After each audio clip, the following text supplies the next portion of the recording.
Assalomu alaykum. Anglayotganinglar Turma xotirlari mahbus ruhlar. Avtori Abduvali Ayub. O'gitilgan iqror. Bizga ikkinchi qatim sud echilib, to'liq bir oy o'tib ketgan bo'lsa-mu, hech bir hukm chiqmadi. To'rtdan bargancha qistab kelayotgandek, kamir bargancha tarlishib, tavutga aylanib qilayotgandek nafaslarim bo'g'latdi. Burnimdan pushuldab tiniq chiqayotgan bilan ichimdagi achchiq buz chiqmayotdi. İçim sıkıldı degan ekanman, iç siqilishning nimaligini his qilib boqmagan chog'larimda. İchimda rostilla siqilib qolgan, ichimdan chiqmay turib qolgan bir achchiq buz bor edi. U shundoq bir buz ediki, o'pkamni har qancha liq to'ldirib, ulug' tinsammu chiqmaydi. Havoni ichimga har qancha uzun sumirib tinsammu, shu siqilib qolgan buz teshimga tepmaydi. Uyg'ur tilida ochiq yutish degan bir so'zni doim ishlatgan bilan burun qamoqdagidek ochiq yutib boqmag'achqa uning qandoq bir tuyg'u ekanligini bilmagan ham bu so'zning ma'nosini to'liq tushunmagan ekanman. Ichimdan bir ochiq doim o'rlab bo'g'zimga qoplashganda ondin tushundim ochiq yutishning naqadar ta'sirligini. Qo'rsqimning atrofi yorig'a tuz qo'ygandek ichishganda jarohatning og'zi yengida ko'langandek og'irganda bildim.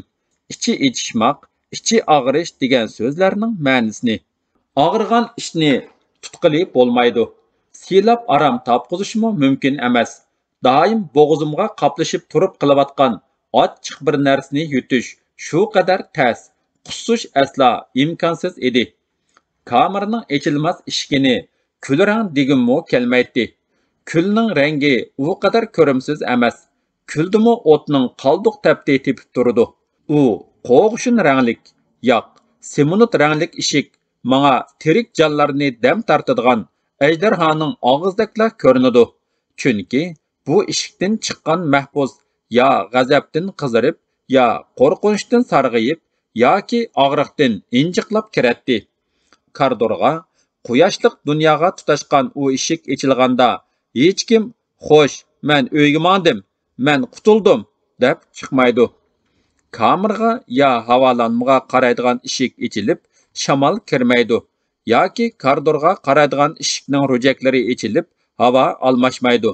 Har sahar uyqudan uyg'onganda, sesiq puroqqa ko'nib uxlagan purash tizimlarimi tangla uyg'onadi. Burundan sagak mingiga yetgan signal kishini demoqlarni eshittirayotgan puroqdan nafratlantirdi. Kirishila bor, chiqishi yo'q bu kamer asta-asta kichiklab, yonlarimga bara-bara yaqinlab kelib, tenimni bargancha qismoqqa ilayotgandek tuyulishga, beshimga kiydiriladigan qora xaltadek mudish bilinishga, ustimdagi simnut rang mahbus kiyimi bargancha baayni kipandakla tuyulatdi. Atagandan kechgacha kiyishga majburlanayotgan kiyim xuddi butun badanimni qoplab, meni yarim yil qiynagan qichishqoqning yarasidek bearam qilatdi. Kependek o'lik purab tenimni jug'ildatdi. Qo'limdan kelsa uni tishlab tashkum, to'shiklardan tutib to'xtamay yirtqim kelatdi. Uning ichida siqilib, to'lg'unib, yulqinib ketatdim.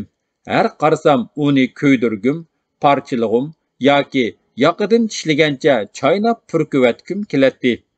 Hatto aram kunlari oqshomda mahbus kiyimini silib yotgandan keyinmi uningdan texi qutulib bo'lolmagandek, u badanimga silinmas bo'lib choplashib ketgandek, teramga aylanib olgandek bearam bo'latdim. Mahbus kiyimi xuddi vujudimni ko'rinmas sim chambaraklarga aylanib o'rab turgandek, meni bo'g'iyotgan ko'rinmas bu sim chambaraklar bargancha kichiklab, o'gilarimga kirib, tenimga qo'shilib ketayotgandek tipirlab ketatdim. Buni ozdab yaqinqi kunlardan biri bu semunut mahbus kiyimini har qandaq vaqtda salmay yetish talab qilinayotdi. 1-2 kundan buyon yangiliklar yuz berib, kamerda kesim kutib yotgan mahbuslar bir-birlab turmlarga yo'tkilishga boshladi. Hammaylar turmini qamoqdan ming a'lo ko'rishatdi. Ularning aytishicha, turmiga yo'tkalsa zavodlarda ishlagili, to'yg'idek tamoqlang'ili, ishdan tushganda belgilangan doirada ozoda aylanib yurgili bo'larmish. Oylab, hatto ba'zilari yillab attapsiz derezilik qapasning ichiga qamalgan tutqunlar burunroq hukmni qo'lga olib turmaga yo'tkilish uchun yo'q jinoyatlarni bar ko'rsatishga oldiraydi. So'roqda gunohini tan olmay kelayotgan oqchi, o'g'ri va parxur mahbuslarmo kamerdagi 10 necha soatlab diqqatda qetib o'ltirish, xaladan purqib turadigan sisiqchilik, doim suvarak, qurt chiqadigan azob sho'rpisi va haftada bir takrorlanadigan yalang'ochlab kamer tekshirishlardan zerikib, bir-birlab iqror qilishga boshlagan edi. Heroin kashlar ichidan tamaka xumarini basolmay, birər çekim tartibilish uchun burun iqror qilmagan jinoyatlarni iqror qilib, turmaga burunroq ketishga oldiraydiganlarmi chiqib qoladi. Tangirtog', Liudavan va Ko'ktog' qamoqxonasida qoida tuzumlar, boshqurishlar, kontrol qilish usullari ancha-muncha farqli edi. Ammo hamma yerda bir narsaning o'rtaqligi diqqatimni tortdi. U bo'lsa-mu, ko'rish qat'iy talab qilinadigan sirliq tövbename va iqror programmasi. Men qamalgandan beri har yakshanba soat 10 bilan televizorda bir programma beriladi. Programmada o'zini soqchiga ma'lum qilgan yoki so'roqlardan keyin iqror va pushaymon qilgan jinoyatchilarning bayoni so'zlanadi. Bu programmani hamma mahbus qiziqib ko'radi. Ba'zida iqror qilganlarni ahmoqdan ahmoqqa chiqarib tillab ketadi. Ba'zini ko'rganda amal bo'lmaganda mushunda qilmaymi bo'lmaydi deyishadi. O'zini ma'lum qilg'uchi chin dilidan pushaymon qilgani uchun sotda kangchilik bilan hukm kesiladi. Bu programmaning nima uchun qo'yiladiganligini bilolmagan edim. Najmiddinning ayblashnomasini o'qigandan keyin hammani tushundim. U ayblashnomada iqror qilgan jinoyat texi oldingi hafta televizorda berilgan bir delo haqidagi tafsilotning ko'paytirilgan nusxasi edi. Odatda hech kim bilan paranglashmaydigan, kichkidan xitoycha o'qigan, kamerda barligi to'xtamay kir yuvishlaridan ma'lum bo'ladigan bu bola qamalganga 2 yildan oshgan ekan.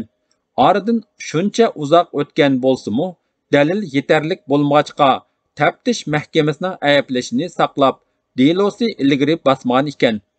Uni bugun bir qo'lida ayblashnomani tutib, yana bir qo'lida peshonasiga mushlab o'ltirganda ko'rib, uning qiltaqqa tushganligini bildim. Qarg'anda bu turpanliq bola oxiri televizorda berilgan bir tayyor hikoyani o'zining qilib so'zlabla, kamerdagi quyoshsiz kunlardan, sisiqchilikdan qutulmoqchi bo'lgandek qiladi.